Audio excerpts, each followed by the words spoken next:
ส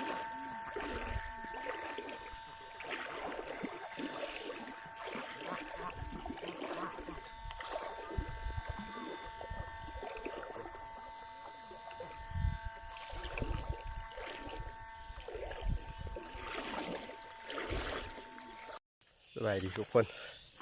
ขึ้นภูหาเก็บหน่อไม้เก็บผักหวานเมื่อยไหร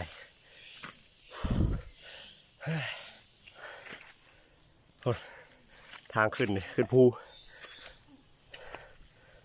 มันปัดออกไว้แล้วไวๆเด้อ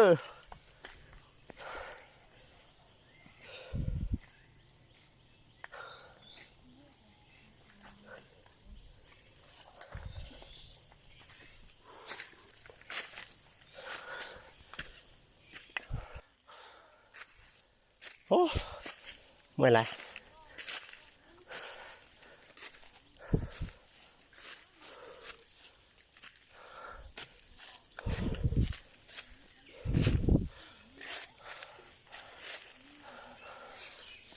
ไปสองสาวไปก่อนแล้วมันเลย